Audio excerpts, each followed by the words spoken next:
에베소서 4장 30절. 하나님의 성령을 근심하게 하지 말라. 그 안에서 너희가 구속의 날까지 인치심을 받았느니라. 에베소서 4장 30절 말씀.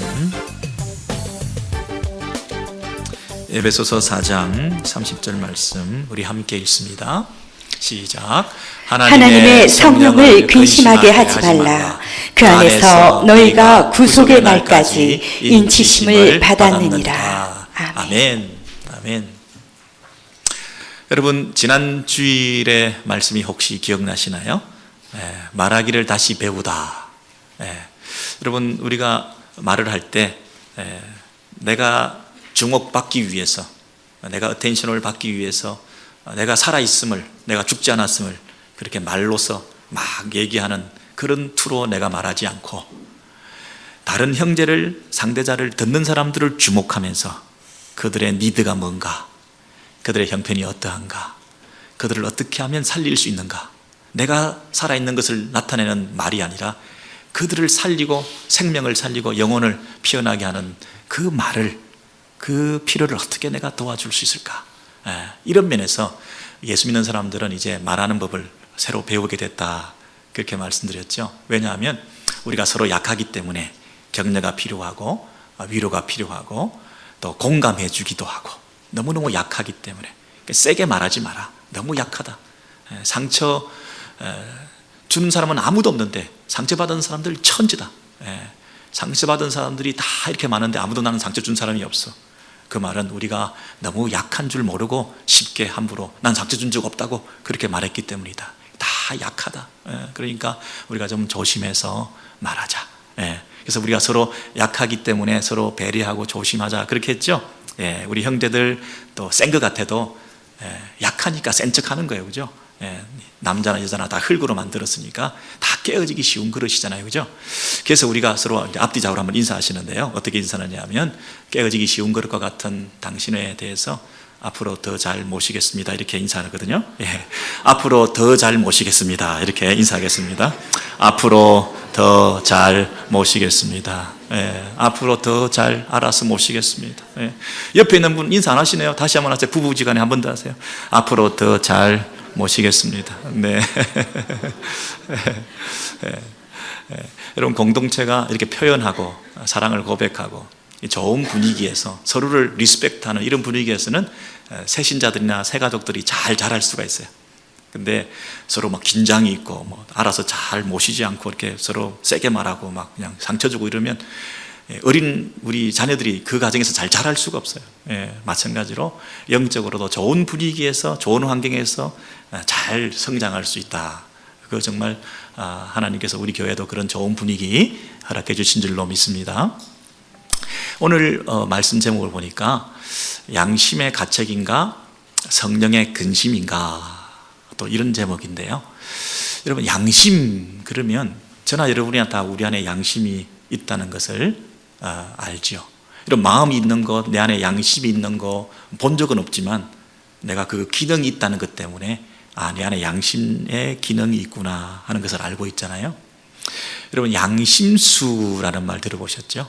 정치적으로나 사상적으로 자기 신념을 가지고 그 끝까지 투옥이 되더라도, 감옥에 갇혀 있다 하더라도, 이런 미전향 장기수 이런 말 들어보셨죠? 끝까지 사상적으로 그것을 고집하면서 내 양심껏 종교적 신념에 따라서 양심적 병력 거부자, 양심에 따라서 병력을 내가 할 수 없다, 종교적 신념이 있기 때문에, 뭐 이런 분들이 있잖아요. 그런 분들 보면 참 대단하죠. 평생을 전향을 하고 그러면 끝까지 평화를, 기쁨을, 또 안녕을 보장받을 수 있는데 그 감옥에 있으면서도 자기 그 신념을 끝까지 지키는 거예요. 그럼 그 양심이라고 하는 자기 그 양심을 믿고 끝까지 그 신념화 시켜서 그것을 고집스럽게 지킨다는 건 정말 대단한 거예요. 그렇지 않아요? 왜냐하면 우리 사람들은 금방금방 막 아침 저녁으로 바뀌고 순간순간 바뀌고, 그리고 우리의 이 윤리의식이라고 하는 것은, 법준수의식이라고 하는 것은 사람들이 보면 하는 거잖아요. 사람들이 안 보면 법을 안 지킬 수도 있다는 거잖아요. 남을 의식하고 또 법적인 제재가 가해지기 때문에 우리가 법을 지키고 선과 악의 기준을 따라 우리가 나아가는 거지, 만약에 아무도 나를 보지 않고 있다, 그리고 법적 제재가 없다, 페널티가 없다, 그러면 우리가 그 법 제대로 지키겠어요? 양심의 기능이 마비되지. 양심적으로는 분명히 깨림칙하고 길티 필링이 있는데도 불구하고 내가 좋은 쪽으로, 결과가 좋은 쪽으로, 내가 편한 쪽으로. 사람은 절대로 옳은 대로 안 하잖아요. 자기가 편한 대로 가죠. 그죠?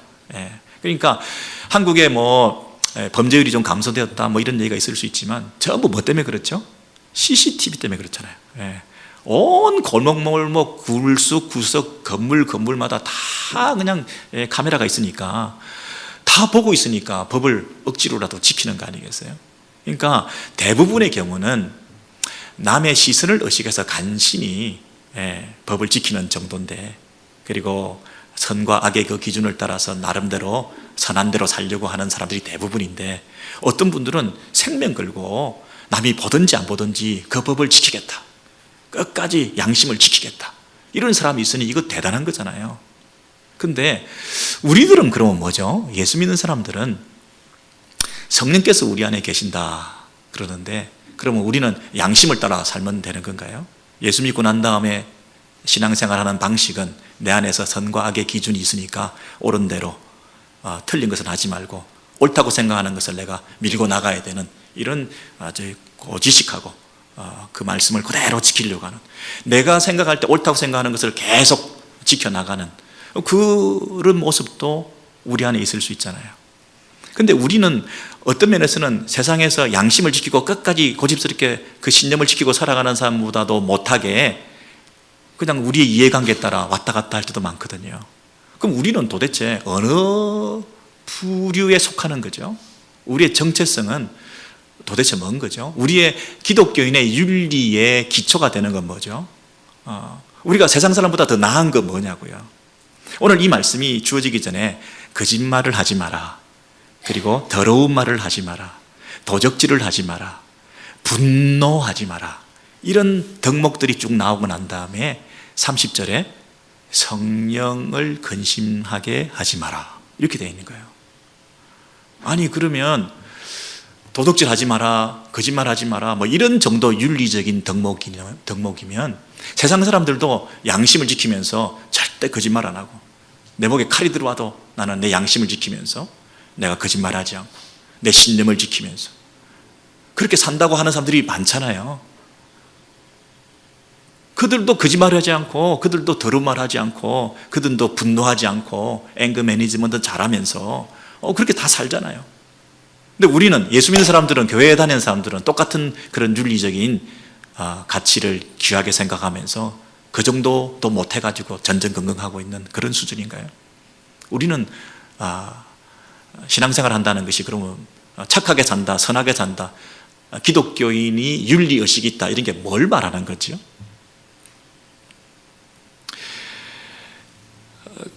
독일 철학자 칸트가 세상에는 두 가지 법정이 있다, 이렇게 말을 했죠. 하나는 양심 법정, 내면의 법정도 있고, 그리고 외부에도 법정이 있다, 세상 법정도 있다. 그런데 내면의 이 양심 법정에 따라서 도덕적인 존재로 인생들은 살고 있다.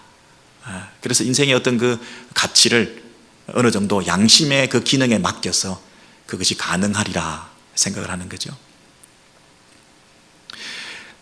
칸트가 이런 얘기도 했죠. 두 세계가 있다. 자기가 아무리 생각해봐도 이 경탄할 만한, 세상에는 정말 우리에게 주어진 두 가지 선물이 있는데, 정말 그것은 하늘의 세계와 우리의 양심의 세계다. 이게 너무 놀랍다는 거예요. 왜냐하면 하늘의 세계를 바라보니 별이 빛나고 있고, 그리고 우리 내면을 보니 양심이 빛나고 있다. 도덕적 의식이라는 것이 내 안에서 빛나고 있다는 거예요. 내가 도덕적 의식이, 컨션스가 내 안에 있다는 거예요. 그러니까 그 별처럼 빛나는 그 양심의 기능을 따라 선과 악을 분별하면서 살아갈 수 있다는 게 얼마나 좋은 일인가, 귀한 일인가, 그런 얘기를 해요. 그래서 양심은 참 좋은 거예요. 그래서 양심의 가책을 느끼지 않고 양심의 그 마비 상태를 벗어나서 양심대로 살아가고, 심지어 양심수가 되어서 칭찬을 받고 할 정도로 양심을 잘 지키면 좋은데, 우리 성도들은 양심만 있는 게 아니라 우리 안에 누가 계시느냐 하면 성령께서 계신다는 거예요. 성령께서 우리 안에서 근심하신다, 이런 표현을 쓰는 거예요.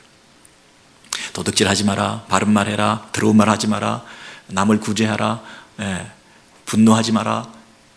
그래 놓고는 밑에 성령을 근심하게 하지 마라, 이렇게 말하는 거예요. 그러면 우리는 양심을 따라 사는 게 아니고요, 성령님과 교제하며 살아야 된다는 뜻이에요.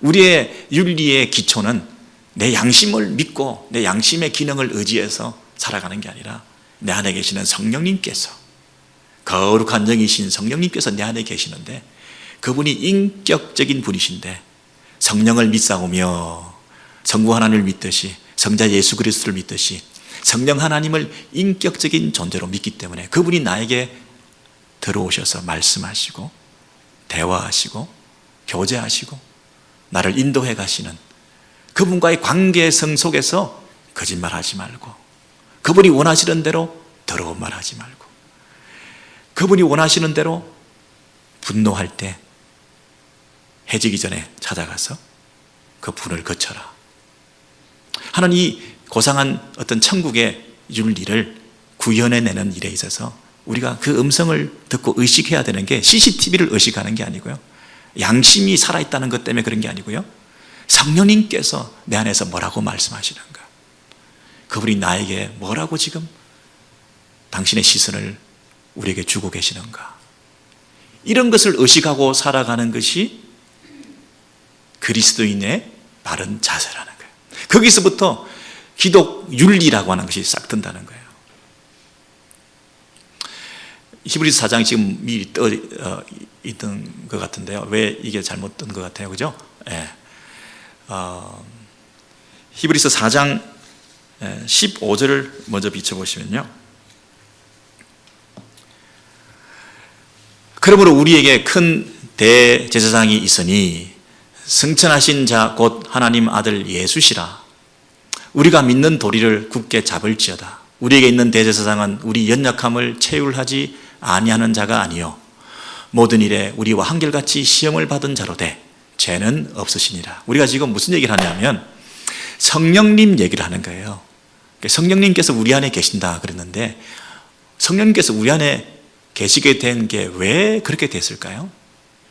성령님은 예수님의 영이시다 그랬어요. 예수께서 또 다른 보혜사를 보내시리라 승천하시고 난 다음에, 여러분 보세요. 그러므로 우리에게 큰 대제사장이 있으니 승천하신 자 곧 하나님의 아들 예수시라 그랬어요. 예수님이 승천하셨어요. 저기 하늘에 오르셨어요. 하늘에 오르셨어요. 그럼 우리를 떠나신 이별의 사건인데, 알고 봤더니 그분이 떠나시면서 예수 그리스도의 영을 우리에게 부어주신 거예요. 그래서 떠남의 이별의 사건이 아니라 그분이 우리에게 오신 만남의 사건인 거예요. 그분이 이 세상에 예수께서 들어오셨어요. 그런데 성령님은 우리 안에 들어오셨어요. 그분이 이 세상에 오셔서 하신 일은 뭐냐면 우리의 연약함을 체휼하셨다, 도우셨다, 이렇게 말하고 있어요. 여러분, 이게 좀 어려운 말씀이기도 하지만 여러분 잘 아는 말씀이니까 한번 잘 주목해서 들어보세요. 자, 앞에 보셔요. 승천하신 자 곧 하나님의 아들 예수시라. 우리가 믿는 도리를 굳게 잡을지어다. 우리에게 있는 대제사장은 우리 뭐요? 연약함을 체휼하지 아니하는 자가 아니요. 이중부정이죠. 그럼 반드시 이분이 오셔서 한 일은 우리의 연약함을 체휼하셨다는 거예요. 여러분, 저와 여러분이 연약하다고 하는 것 우리가 인정하셔야 돼요.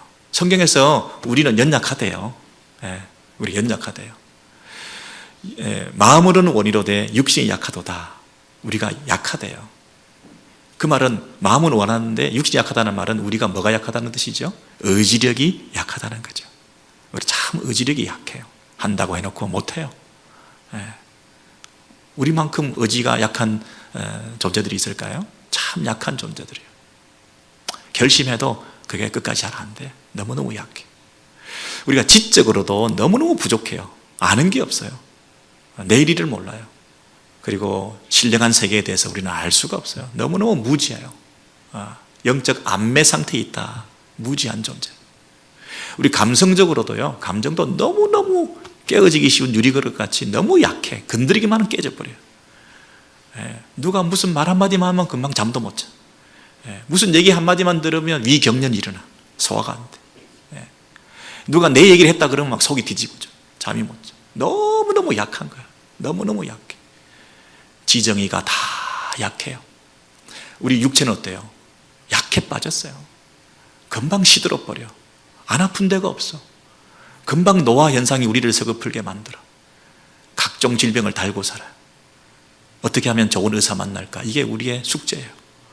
이 약 저 약 먹느라고 그냥 한 움큼씩 그냥 매일 먹어요. 이런 연약한 부분이 있어요. 뭐 다툼과 갈등, 뭐 분쟁, 뭐 너무너무 힘들어요. 이 땅에서 살아가는 모든 인생들은 어떻다고요? 연약해요. 다 약한 거예요.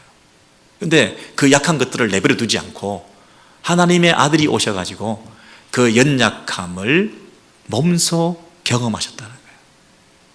그럼 체휼 하셨다 할 때 몸체자에다가 이 사랑할 휼, 구휼이 여기다 할 휼, 긍휼 할 때 휼자 있죠. 그 휼자가 마음심변에다가 피혈자가 붙었어요.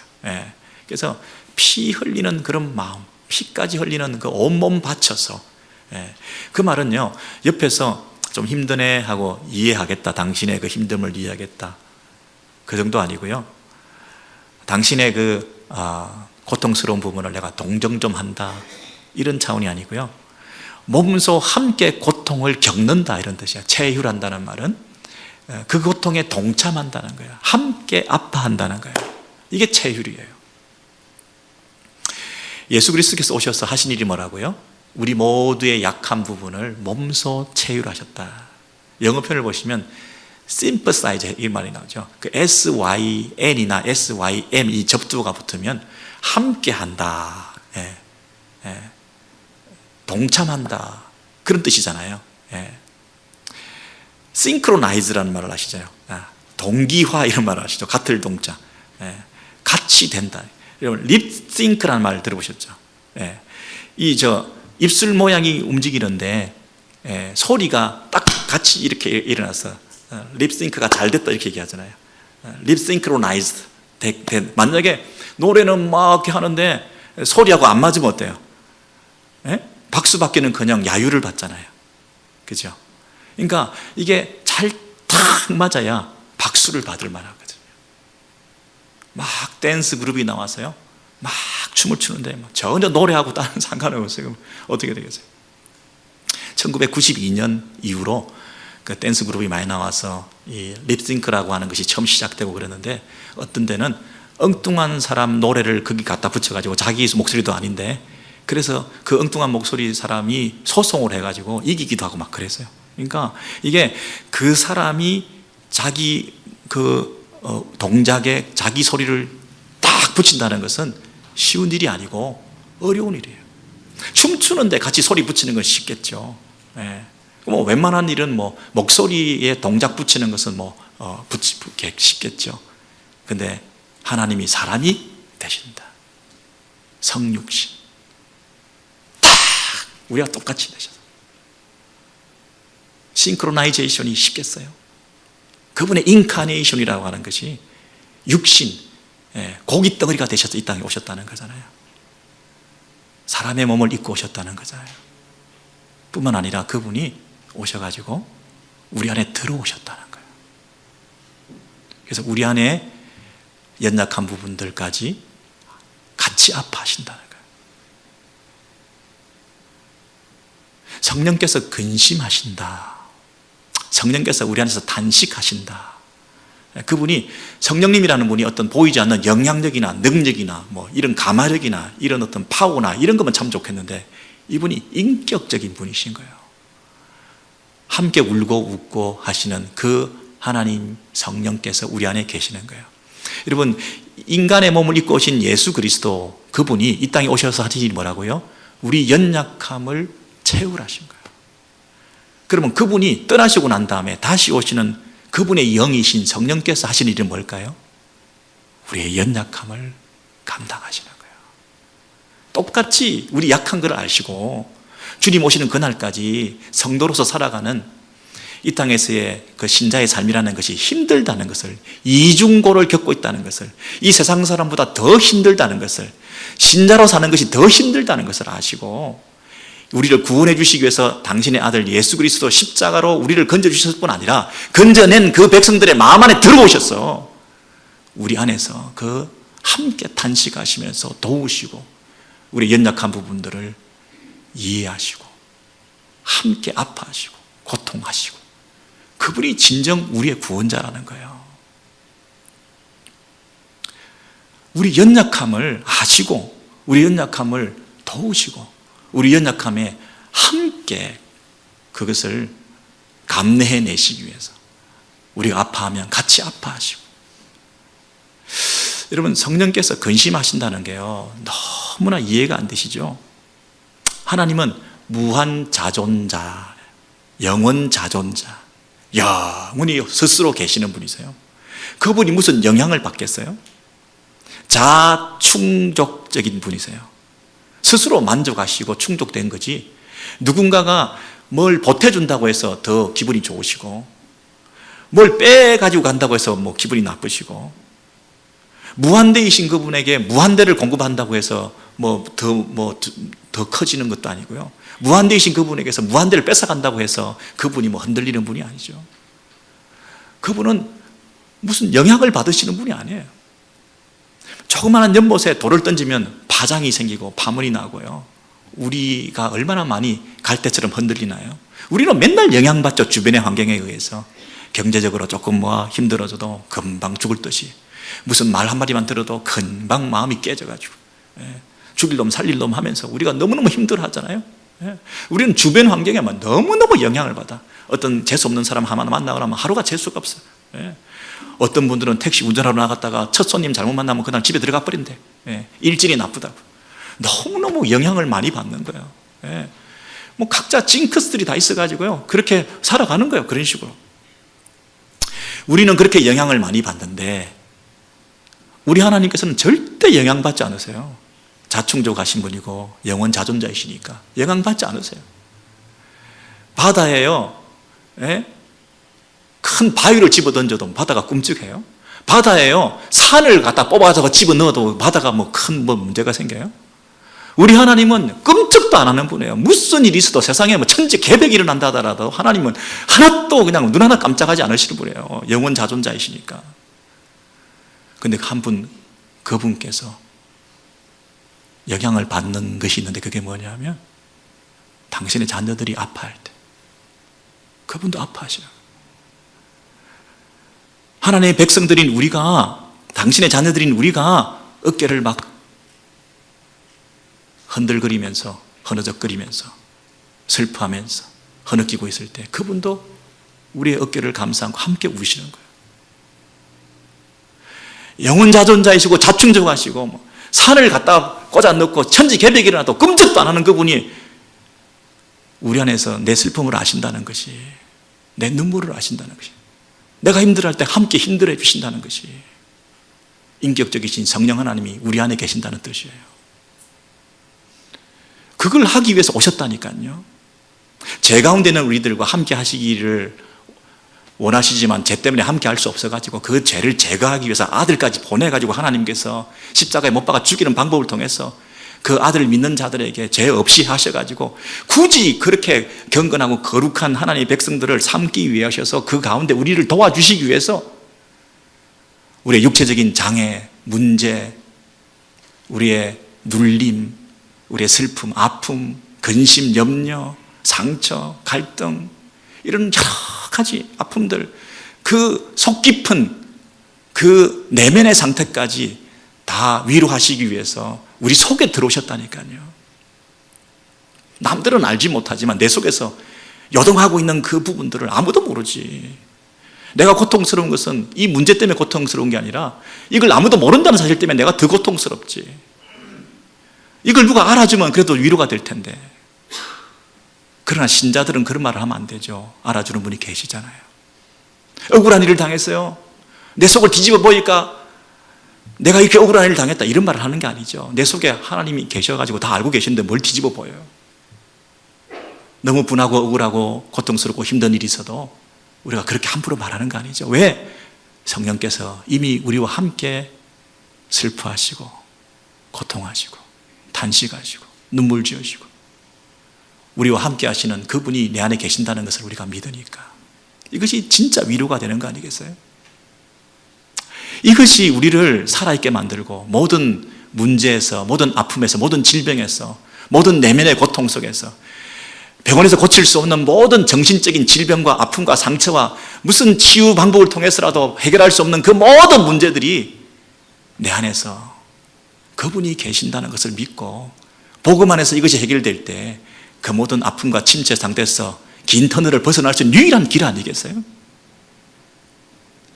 이것이 복음이죠. 우리는 연약해요. 우리 연약한 거 그분이 아신다니까요. 그래서 그분이 오셨어요. 예수께서 오셨어요. 그래서 우리의 연약함을 다 채우려 하셨대요. 우리가 똑같이 되셨대요. 완전히 우리의 그 연약한 부분까지 탁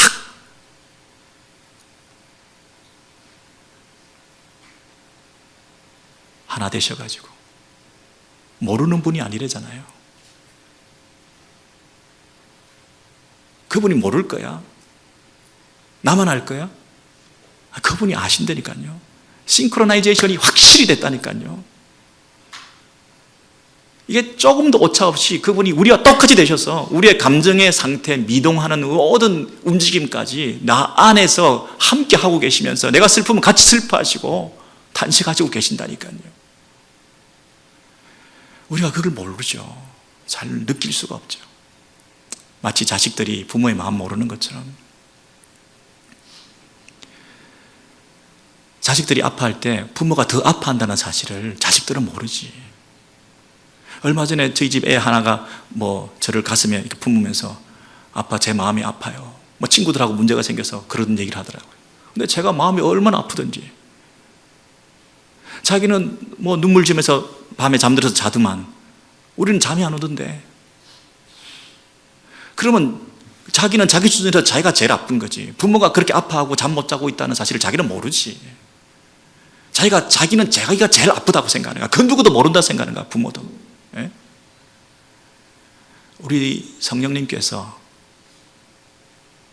우리가 아파하는 것보다 더 아파하시고 우리가 슬퍼하는 것보다 더 슬퍼하시면서 우리와 함께 하시는 우리 안에 계시는 보호회사, 우리를 보호하시고 은혜를 베푸시고 우리와 함께 하시는 참 좋으신 나의 친구 되시는 살아계신 하나님이 내 안에 계신다는 이 사실을 우리가 한시라도 잊으면 안 돼요.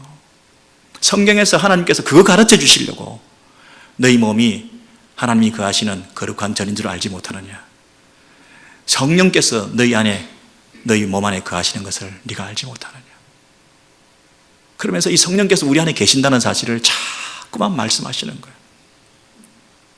여러분 로마서에서 확인해 보시면 잘 아시는 말씀이지만 성령의 처음 익은 열매를 받은 우리까지도 속으로 탄식하여 양자 될 것 곧 우리 몸의 구속을 기다리나니 피조 세계가 지금 주님 오실 때까지 몸살하고 있잖아요. 온 피조 세계가 지금 우주적인 몸살을 하고 있잖아요. 진통하고 있잖아요.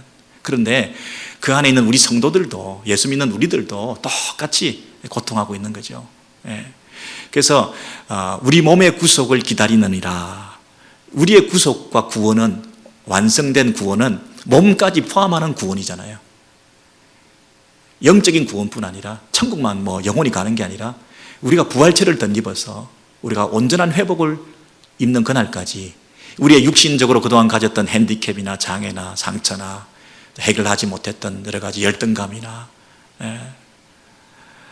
부대끼면서 겪었던 모든 이 땅에서의 그 생각과 삶의 모든 부분까지 성도가 이 땅에 살아가는 동안에 당하는 그 모든 연약한 부분들이 있잖아요.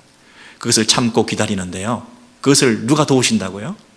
성령도 우리 연약함을 도우시나니. 우리가 약한 거 아시는 거예요.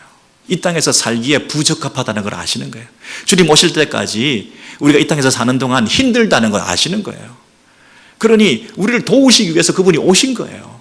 그런데 어디까지 도우시냐면 완전히 우리 속에까지 들어오셔가지고 우리 속 깊은 바닥에 있는 그 부분까지 다 아신다는 거예요. 내면의 그 깊은, 아무도 모른다고 하는 그 속 깊은 곳에 있는 우리의 고뇌, 아픔, 눈물, 혼자만 아는 비밀, 아무것도 말하고 싶지 않은 그 열등감, 그 부분을 건드리기만 하면 터지는 상처가 되는 이런 부분까지 그분께서 다 아신다는 거예요. 세상에 대한 불안, 미래에 대한 염려 다 아신다는 거예요. 그 부분들을 그분께서 연약함을 도우시기 위해서 마치 기도가 안 될 정도로, 예수 믿는 사람들이 기도가 안 된다면 이건 얼마나 심각한 경우예요. 기도도 안 되는 그 마음까지도, 그 상황까지도 다 아셔서 단식하고 계신다. 성령께서 말할 수 없는 단식으로, 우리가 단식하는 것처럼 그분도 단식하시면서 우리 안에서 함께 진통하고 계신다는 거예요. 그 성령께서 지금 우리 안에서 계시는 거예요. 그런데 우리가 이 성령님을, 우리를 위해서 근심하고 단식하고 계시는 이 성령을 인정하지 않으려고 그래요. 없다고 그래. 못 믿겠다고. 내가 제일 힘든데 뭐 그분이 뭐 단식하고 있어요? 제일 큰 불효는 뭘까요? 부모님이 계시는데 그 부모님을 투명 인간 취급하면 그게 제일 큰 불효 아니겠어요? 제가 장남이고 장손이어서 이 할아버지 할머니의 사랑을 많이 받고 자랐어요. 근데 이 할아버지 할머니가 계속해서 병을 앓으셨기 때문에 뭐 10년씩 이렇게 연거푸 병수발을 해야 되니 그 자손들이 얼마나 힘들었겠어요. 예. 그래서 이분들은 뭐 병수발하고 애를 쓰시느라고 뭐 여행다운 여행을 못 가시고 정말 힘든 세월을 보내셨죠. 언젠가 한 번은 그 자손들이 여행을 가게 됐는데 저한테 뭘 맡겨놓고 가시는 거예요. 그 할머니 병든 부분을 수발하고 약 챙겨드리고 또 주사바늘 꼽아드리고 하는 이런 일들을 저한테 맡기고 가는 거예요. 그래서 너무너무 이거 참 불안하다. 그러면서 제가 느낀 생각은 뭐냐면, 병들고 노약한 이런 부모가 있을 때는 곁을 계속 지켜드리는 게 큰 효도겠구나, 그런 생각을 했어요. 공자님 말씀에 그런 거 있는 거 아세요? 부모제, 부모가 계시면 불원유, 멀리 놀유자, 놀러 여행 다니지 마라. 그리고 유필유방이라 필히 여행 떠나야 될 일이 있으면 유방, 방향을 분명히 알리고 방향 있게 가라. 그런 말씀하신 거예요. 세상에 요즘은 뭐 그 교통이나 통신이나 발달해서 우리가 어디 있는지 소재가 파악되지만, 옛날 같으면 부모님 편찮으신데 자식들이 멀리 가버리고, 그리고 방향도 항방도 모르면 얼마나 그게 불효하는 거겠어요. 그래서 정말 부모님 곁에 있는 것이 효도구나, 그런 생각을 했는데, 사실 저는 잘 안 되네. 그게 지금 멀리 있어가지고 잘 안 되긴 하지만, 또 한 가지 느낀 건 뭐냐면, 너무 오랫동안 누워 계시니까 그게 만성이 돼. 너무 오래 누워 계시니까 늘 계시는데 안 계신 것처럼 우리가 행동을 하는 거예요, 자식들이. 그래가지고 그냥 쉽게 함부로 막 말을 해. 그 두 번째는 자손들끼리 모여가지고 뭐 괜히 언쟁도 하고 다투기도 해. 부모가 듣고 있을 텐데, 청력은 계속 발달해서 아마 끝까지 들리신다고 그러는데, 세 번째는 모여서 뭘 얘기하냐면 장래를 의논하고 있어. 여러분, 이게 완전 투명인간 취급하는 거잖아요. 부모가 병약해서 누워 계시는데 너무 오래 계시니까 계시는 것처럼 생각 안 하고 함부로 말하고 쉽게 말하고 자기들끼리 싸우고, 자식들이 싸울 때 부모의 마음이 어땠을까요? 성령을 근심하게 하는 게 뭘까요? 성령을 가장 모독하는 게 뭘까요? 장례식 하는 거죠. 성령님 장례식. 안 계신 것처럼 생각하고 우리끼리 딴짓하는 거예요. 살아계신 부모 앞에서 장례식 얘기를 한다는 것만큼 치명적인 불효가 있겠어요? 부모를 잘 모시는 거라고 생각하지만 그것은 부모를 제일 모독하는 거죠. 여러분, 성령께서 우리 안에 계시는데 너무 오랫동안 만성적으로 있다 보니까 안 계신 것 같아. 그냥 무시하고 살아. 이미 장례식 했어요. 가끔 필요할 때만 찾아.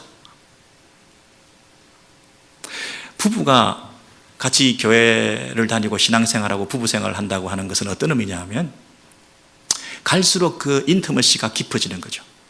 서로 세월이 갈수록 남남으로 사는 게 아니라 부부가 더 친밀도가 높아지는 것이죠. 그런데 평생을 남남처럼 살아도 부부생활을 하는 거죠.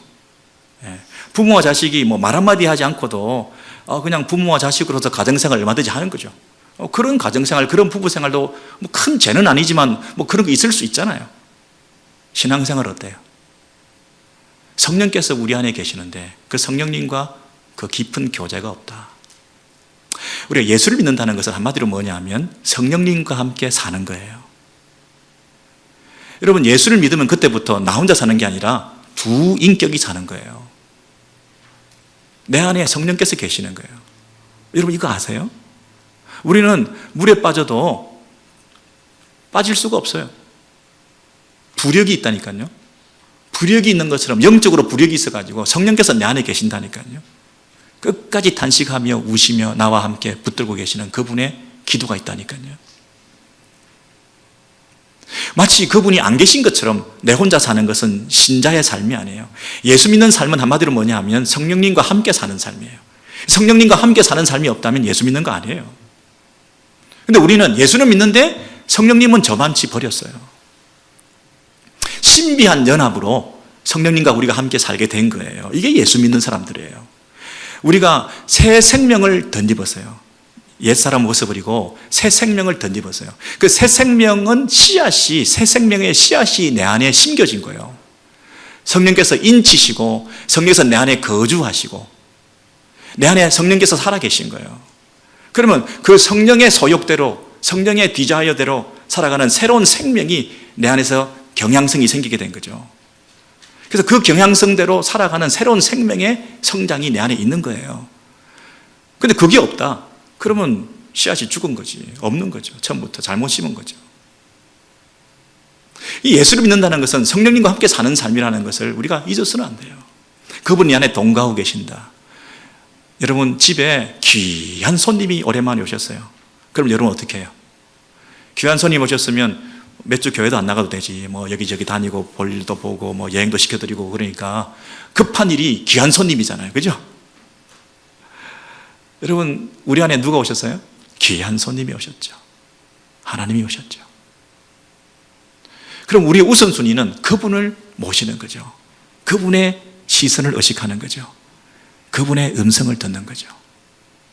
그것이 예수 믿는 사람이죠. 어떠세요, 여러분?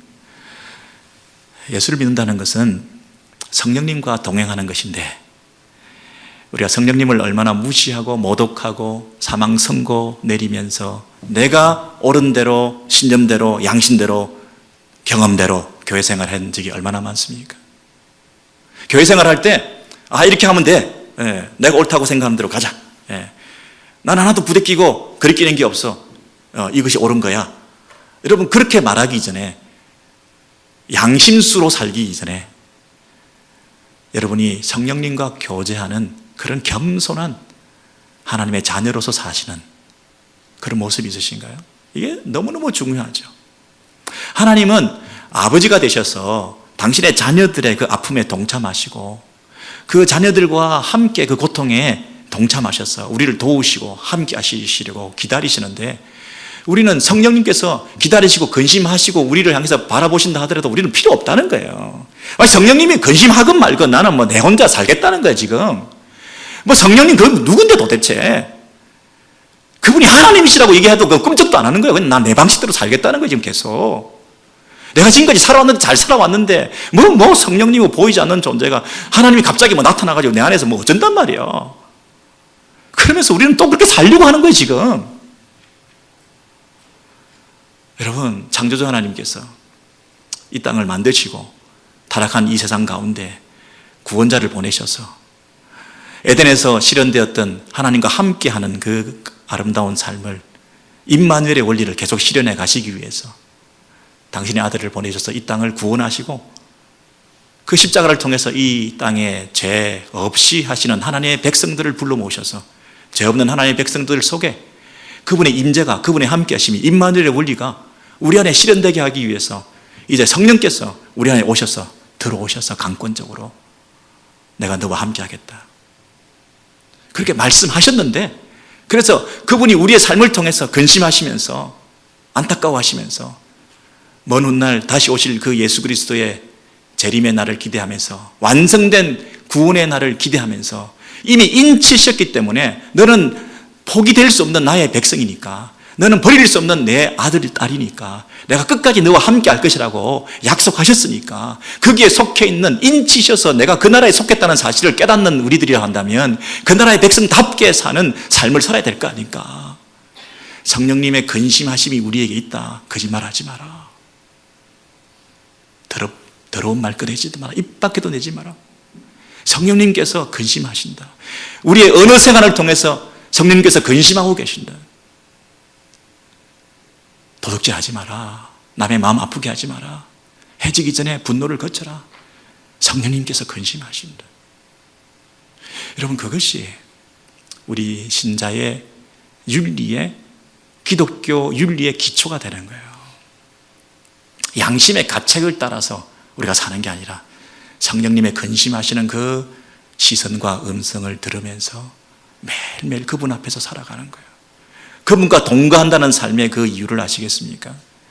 그래서 성화의 길을 걸어가고 영화의 길로 완성되어가는 신자의 그런 모습이 이 땅에서부터 이미 시작되었고, 그런 모습이 있어야 그것이 공동체 안에 속해 있는 하나님의 백성이라는 거예요.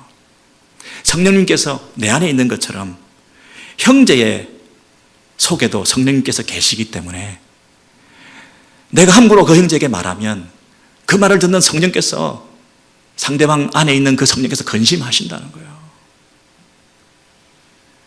내 안에 그 말을 하는 나 자신 때문에 성령께서 근심하시겠지만, 그런 말을 뱉어내는, 그 말을 통해서 그 말을 듣는 형제 속에 있는 성령께서 근심하신다는 것이고, 그렇게 되면 공동체가 성령께서 거하시는 거룩한 전으로서 이 교회가 세워지는데 하나님의 꿈이 좌절되니까 성령이 하나 되게 하심을 힘써 지키라고 하시는 그 하나님의 뜻대로 이루어지지 않고 서로 다투는, 부모 앞에서 자식이 싸우는 것처럼 그 마음이 찢어지시니까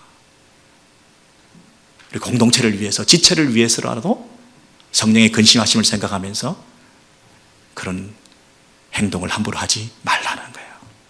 이것이 우리의 말, 우리의 행동, 우리의 생각, 우리의 신앙, 우리의 삶, 이런 것들이 왜 그렇게 해야 되는지, 성령께서 우리를 향해서 가지신 그 시선과 우리를 향해서 함께 안타까워하시면서 그 연약함을 다 아시는 그분께서 우리를 도우셔서 일어나게 하시고 성숙하게 하시고 완성되게 하시고 예수 닮게 하시고 거룩한 삶을 살게 하시는, 격려하시고 박수치시고 독려하시고 힘이 돼주시고 기도해 주시는 그분을 우리가 믿을 때 내가 그렇게 살 수 있다는 거예요. 이것이 신자의 삶의 원동력이 되고 또 기초가 되어서 저와 여러분이 속해 있는 이 공동체가, 하나님의 나라가 실현되어지고 주님 다시 오실 때까지 그분 앞에서 부끄럽지 않는 그런 성숙하고 거룩한 성도의 삶을 살아가시는 그런 은혜가 있게 되기를 소원합니다.